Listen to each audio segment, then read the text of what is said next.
Hey everyone, Andrea Rene here from What's Good Games. I am here with Nicole Fawcette, the co-lead for the Women in Gaming initiative over at Xbox. She's also a senior brand manager there. Thank you so much for taking the time to chat with me during GDC, one of our busiest weeks of the year. Oh, yeah, it's totally busy. Thanks, Andrea, for having me. I'm super excited to be chatting about this.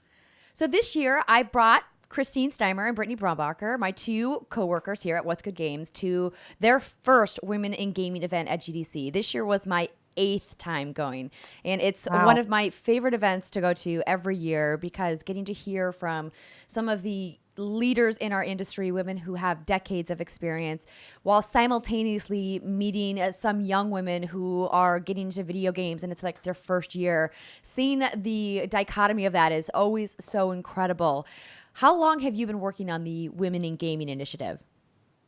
Well, Xbox has actually had the Women in Gaming initiative before my time. It's actually over 20 years old, and it actually started with Bonnie Ross, Shannon Loftus, Kiki Wolfkill. They were kind of part of the original group. And it started at a E3 where they just got together for some casual cocktails. And then, one friend brought another friend the next year, and it kind of grew and grew from there. So it's been around for quite a long time. I have actually only been involved for the past 2 years.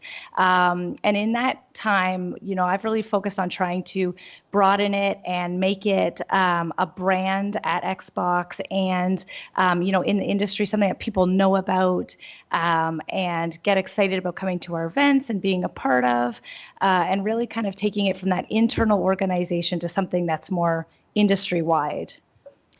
I think it's fantastic that Microsoft is going out of their way to make sure that this is something that they do and that's something that they finance and that they promote. I was excited to see that Ubisoft and EA were partners this year and really kind of taking down like the company lines and saying, hey, we can like be friends because we all work in video games together. You don't have to work for Xbox in order to be part of this initiative. What changed for you guys this year? It became a rally. So for people who are watching or listening that maybe have never heard about the Women in Gaming event, I first started coming, it was still the luncheon, and it was a relatively Yeah. small luncheon when I first came. And then, the final luncheon year, over 300, women at the event, to the mixer from last year, and now this all day event with panels. How did that evolution happen? Yeah, so it'd been a luncheon for years and years, and it was really a special moment that a lot of women look forward to. They went to, I think it was the Hyatt there in San Francisco, and it was just like a really lovely event. But the realities was it was capped at like 200, 250 women. And we just kept hearing from people that were like, I've heard about this and I want to go, but I can never get in. I can never get a ticket. And honestly, that is kind of not quite in the spirit of inclusivity and celebrating our industry. And so we were like, okay, we really need to remove those barriers and give people a chance to come and celebrate being a woman in the industry, meeting people, and giving them the chance to network and meet senior women and meet new friends. And the luncheon, even though it was a great event and it was just really inspiring and heartwarming for a lot of people, it just wasn't open enough.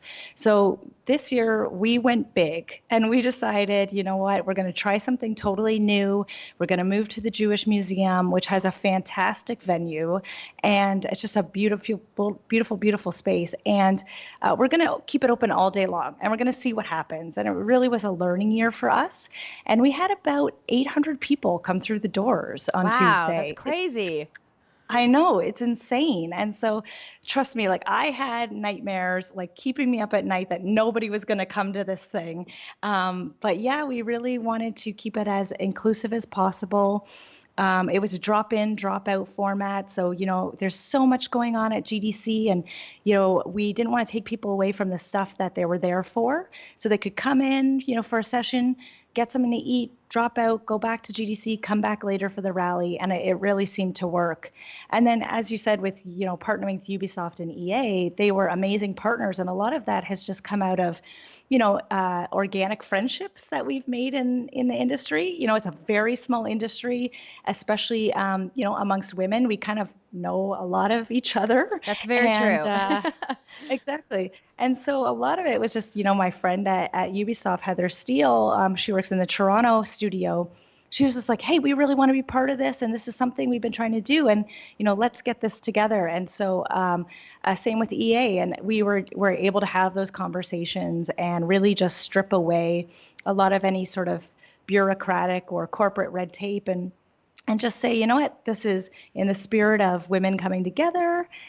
Let's just get this. Let's just get this done. Let's go for it. And so really, the kind of go for it attitude really sums up the entire rally this year. And so we had a great time, and I think we're going to keep that format moving forward. Just it will obviously change, and as the industry changes and the audience changes, we'll change too. But we want to make sure everybody has the opportunity to attend. One of the parts of the rally that I really enjoyed was the keynote with Bonnie Ross, and I always say her name wrong. Is it Leeson? Lisi. Lisi. Yeah.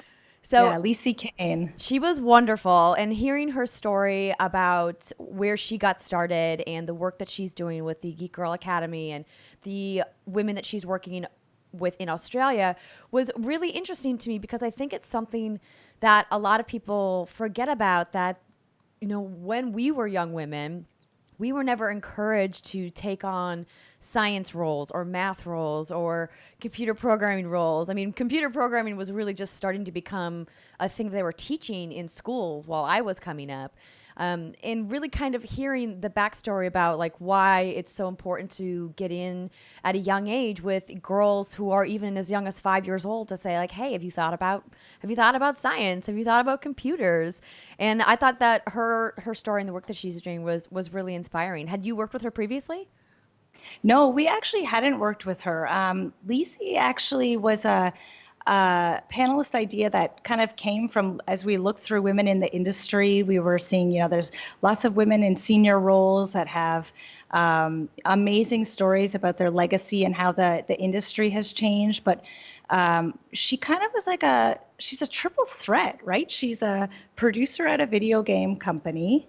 She has this Geek Girl Academy. So she does a lot of kind of social good. She does a lot of teaching, teaching girls about getting into games and doing coding camps and things like that.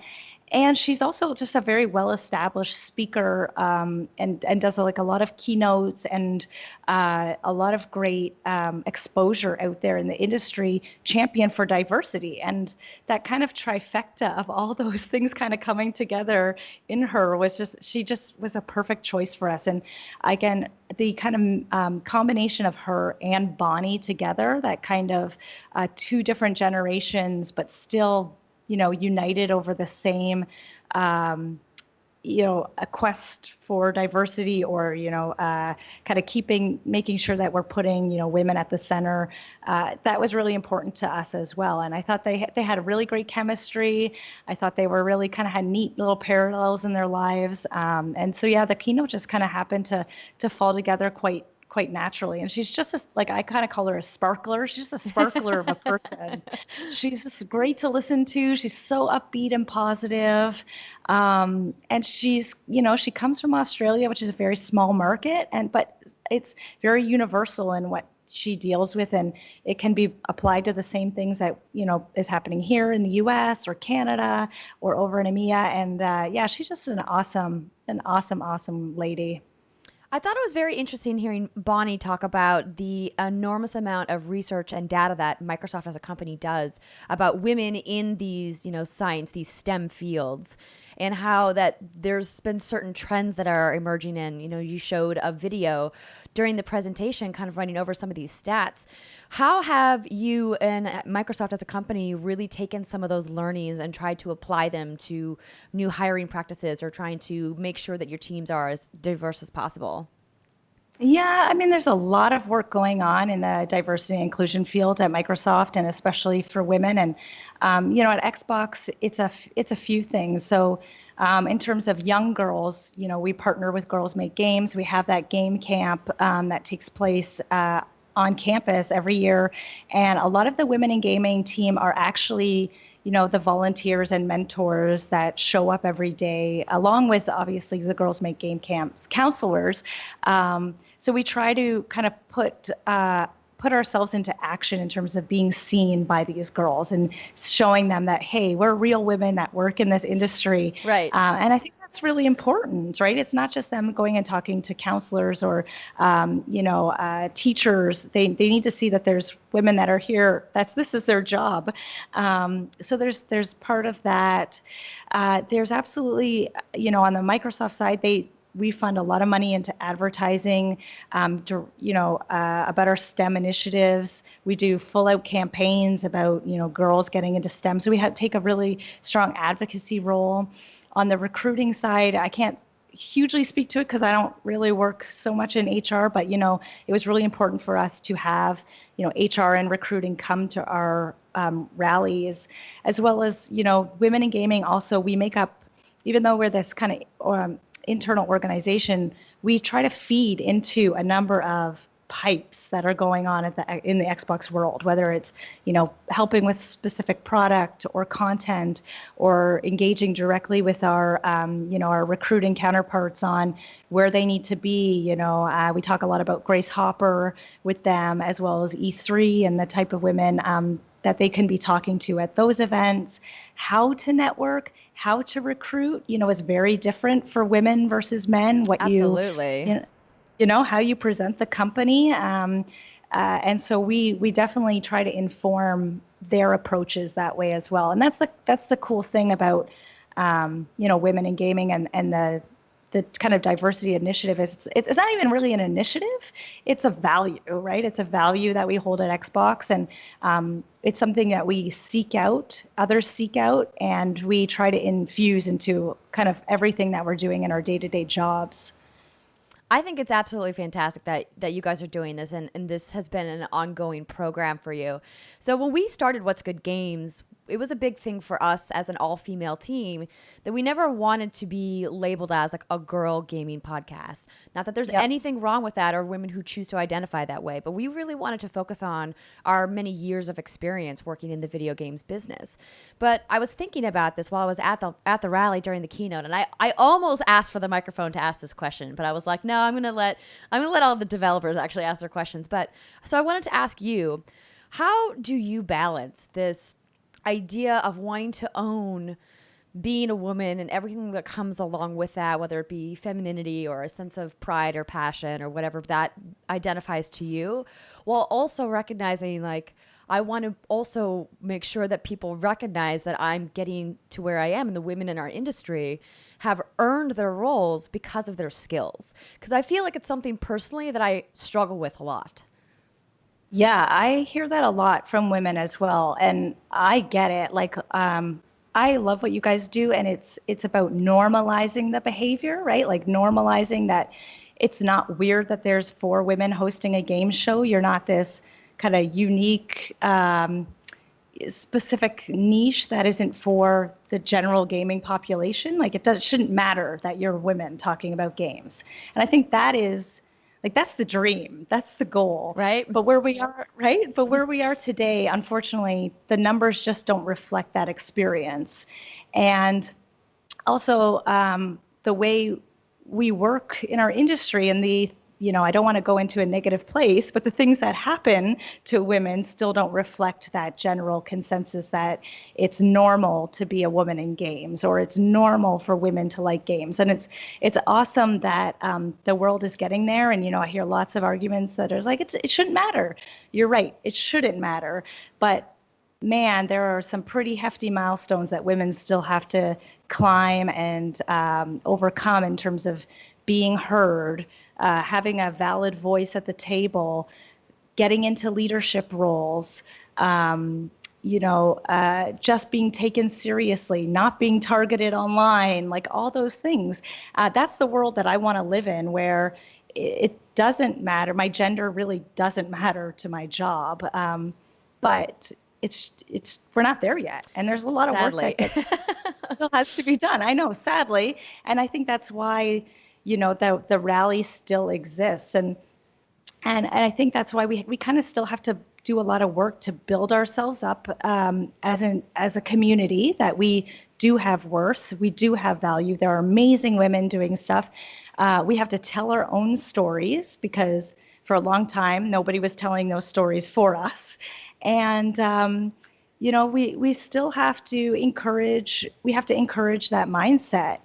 And I think, there's a lot happening in the world around like discourse about women and employment, and it's not just related to the gaming industry, it's all industries really. And it's a cool time to have those conversations, and they're hard and they're ugly and they're uncomfortable, but like now is the time to have them.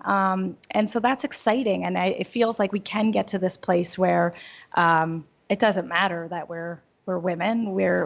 We stand on our own 2 feet, and we know our shit, we know our games, we know what we do, and our gender has no bearing on that. Absolutely.